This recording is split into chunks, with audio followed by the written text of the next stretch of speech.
Welcome to Cape Verde, located off the northwest coast of Africa in the Atlantic Ocean. We've just landed here after sailing around 800 nautical miles from the Canary Islands. Hang on! My first ever MAHI.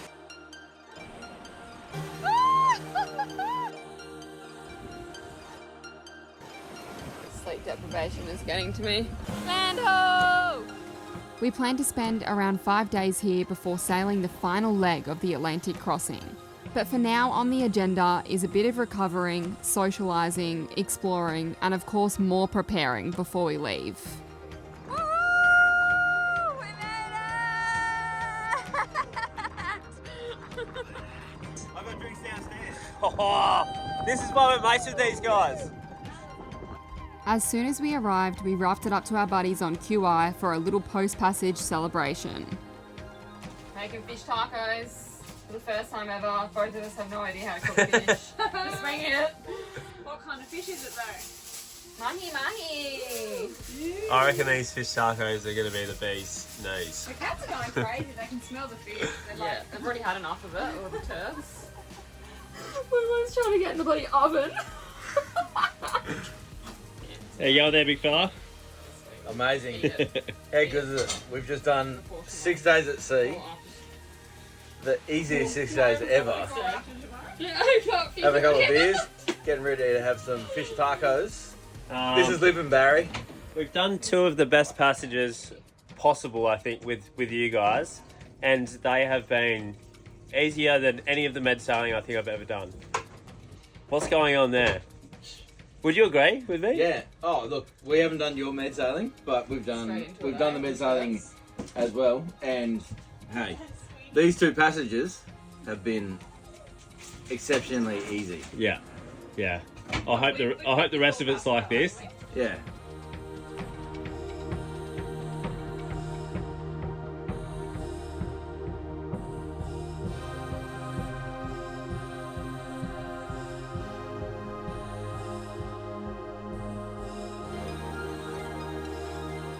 What a sunset for our first night in Cape Verde.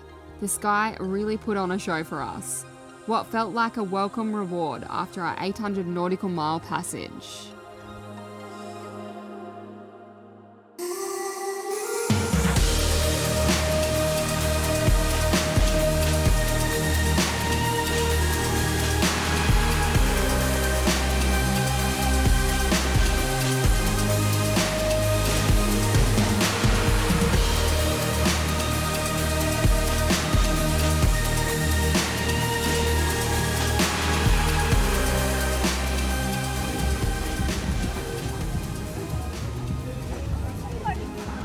Yeah. Drink up, drink up.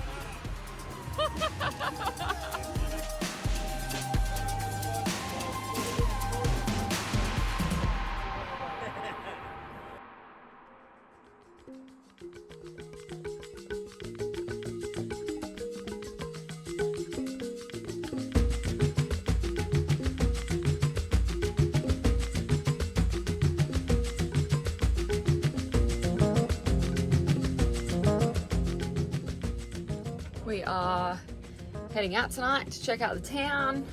There's a cool jazz bar here and a little speakeasy bar that's like a bookstore crossed with a bar, and they have bands and stuff playing, so should be cool. We might check 1 or 2 of those out. And yeah, first time going into town. We went to the floating bar last night, but that was just the marina. We didn't go any further, so it'll be cool to have a little walk around and check out the music scene here.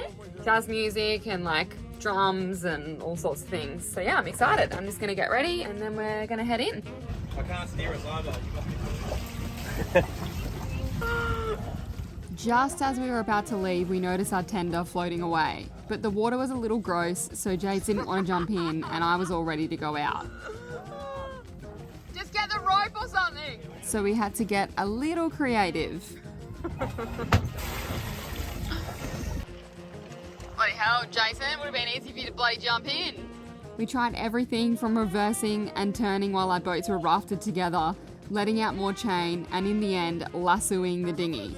This is the kind of crap that always happens whilst living on a boat, but usually when it's just us two, we need all hands on deck, so it can be pretty hard to get on camera. Oh, you got it like around that little thing. Yeah, good.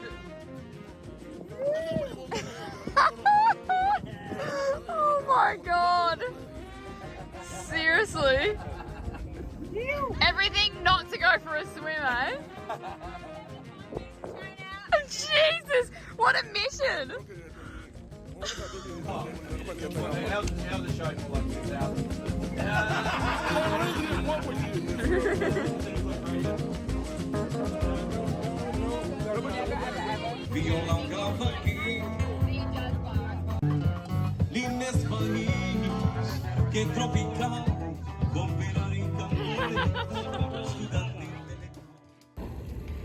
Oopsie, we're a little close to QR this morning as the wind switched, and the cruise ship has arrived. Did not think that cruise ships would come here. Pretty small place, but 7 AM, just getting light.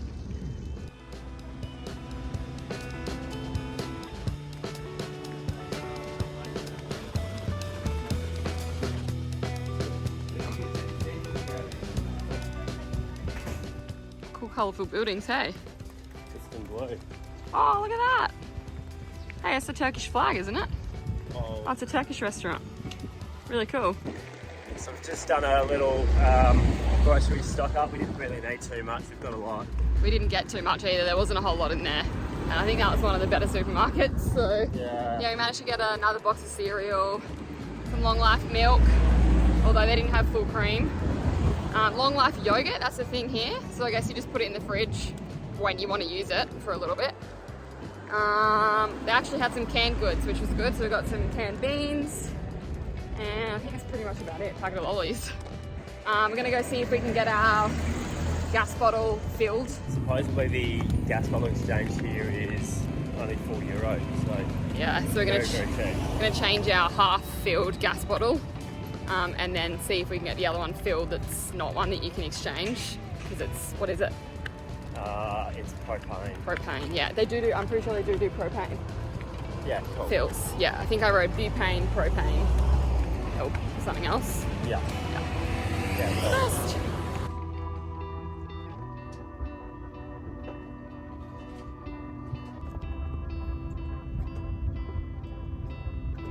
Baked the rest of our mahi with Thai kind of spices. So we've got spring onions and green chilies, fish sauce, oyster sauce, soy sauce, lime juice, pepper, garlic, and then we've got some toppings. Bit of harissa if you want it to be hotter, because I don't think those green chilies are very hot. Some like coriander cream and some lime. Looks so good.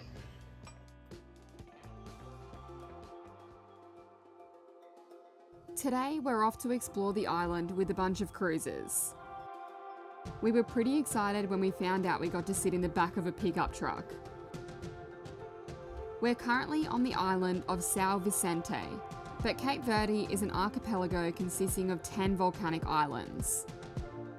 Despite their small size, the Cape Verdean islands boast a remarkable diversity of landscapes, ranging from barren volcanic terrain to lush valleys and tropical forests. Each island has its own unique geography and microclimate. The uninhabited islands were discovered and colonised by the Portuguese in the 15th century during the Age of Exploration. The Portuguese established settlements on the islands and introduced agriculture, including crops such as sugarcane and maize.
Verde played a significant role in the transatlantic slave trade during the 16th to 19th centuries. The island served as a strategic trading post for European powers, and many enslaved Africans were transported through Cape Verde to the Americas. Cape Verde gained independence from Portugal in 1975 after a protracted struggle for self-determination.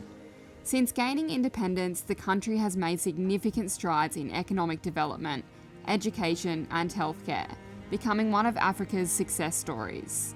If we had some more time here, we would have loved to explore the other islands. But the Atlantic is cooling and we only have a small window left before the weather starts to turn unfavourable. So we have made it to our second destination, and this one should be pretty cool. We're actually going to go swimming with the turtles.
Well, at first I thought we were going to like a turtle enclosure.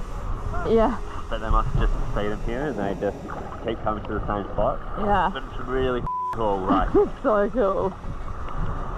it's literally like you're in an aquarium. I'm glad it's not an enclosure because I would have been a bit sad about it. Yeah, but same. at least, I mean, obviously it's not the best thing for them to be feeding them all the time, but Yeah, but I can't believe that these are the most tame turtles I've ever they witnessed. are, because they get fed, I guess. Yeah, you can literally come up to them and pat them, do whatever. So cool, I love it.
So our friend Bree just realised that all of the boats are named after different places in Portugal. We finished off an adventurous day by joining a bunch of cruisers from the Viking Rally at one of Mindela's top-rated restaurants for a delicious banquet and some live music. I love it, I love it, I love it.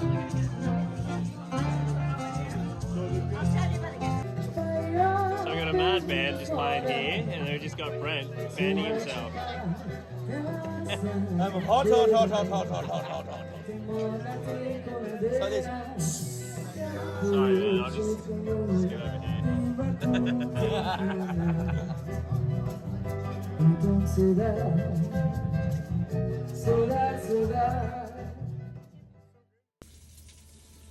How good's this? You are a very lucky girl, darling. Day before departure breakfast / brunch. Lulu's eyeing my food off. Naughty girl sitting on the table, as per usual. Time to keep them off. on a boat. Everything's like free range, basically. Been here since Friday and it's now Tuesday, so about 4 days, and we plan to leave tomorrow. So the rally that we shadowed are on schedule to leave tomorrow, but we do have some stronger weather for this passage, and I think some of them are freaking out a little bit and deciding that they want to leave on Saturday, but basically the rally is trying to tell everyone that they should leave together. That's the whole point of it, safety in numbers, and it's nothing for them to like worry about. It's not bad weather, it's just stronger. Depends on which one you look at, they're all a little bit different. Is it ECMFW that's saying 30 gusts of 38 knots one of the days? Yeah, and I feel like that's the most accurate one. Yeah. It's a bit nerve-wracking. So maybe we'll expect that, but then one of them saying only gusts of 25. But yeah, Jason normally likes to go off ECMFW, finds that the most accurate. And then what's happening with the swell? Like this is obviously only like the next few days because we can't really see ahead of that too much. We've got 2 metre swells, but they're very short between. They're about 7, oh no, sorry, it's gone up to about 10 seconds. Yeah. So it's better than what it was. Yeah, but in comparison to the last passage, the last day or two, we had quite big swell, like 3.5 metres, but pretty much no wind. And the swell was like 15 to 18 seconds apart, so it's quite a big difference. We're a little bit nervous, but at the same time, if everyone's going to leave, like it's not that bad. And we would rather be around a bunch of other boats, I guess, even though we're going to a different place. We plan to go to Barbados. They're going to Grenada unless they just randomly change their mind. So we're waiting for 11 o'clock when our friends that are part of the rally have a meeting with a weather outer, see what he says. And then obviously there's a few more weather updates to come, so we'll just confirm at the last minute that we're definitely going, I guess, hey? Yeah, the one positive thing about this weather window is instead of going dead downwind, wing on wing, which battles our boat. Yeah, we broke quite a few things on this passage doing that. Yeah, we can sit it on a 130 with the pole out and the head sail and the mainsail out on both one side. Yeah. So we should be able to ride the waves quite comfortably and not smash the boat around anywhere near as much. The shorter waves might get us a little bit, we're not sure. I just don't want to I hate when the boat gets like really pushed around like suddenly and you feel like you're going to tip.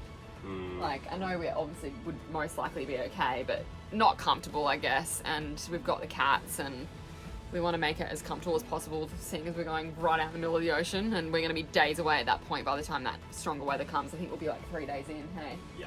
So, I mean, at least we get to ease into it. It's not like crazy right out of the gates. I think the first day is pretty nice, but 20, which is day. Perfect, yeah. Anyway, we'll update you guys with what we get up to, but we're going to go into the marina today just so we can top up our battery bank because our generator's broken. We've been struggling for power a little bit just with the solar, especially here because it's been a little bit hazy and cloudy. And on the passage, because the wind's going to be coming kind of from the northeast and we're going to be having the sails on the port side, we're actually probably going to block the sun from our flexible solar panels. The ones at the back hopefully will still get sun, but it's probably not enough to really keep us going that well. And obviously for a passage like this, you only have so much diesel to be able to run the engine. So we're going to head into the marina so we can power up, and then we're going to go and get our fresh groceries, so just fruit and veggies from the market. We shall see how we go.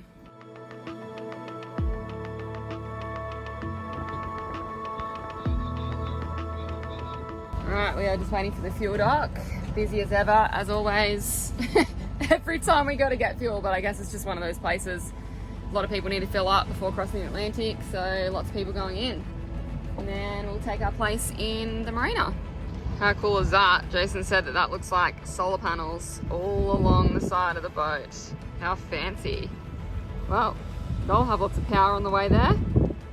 Of course, we couldn't end our time here without trying a local restaurant a few friends had mentioned for their chicken sandwich. It was like a Vietnamese banh mi and it was delicious.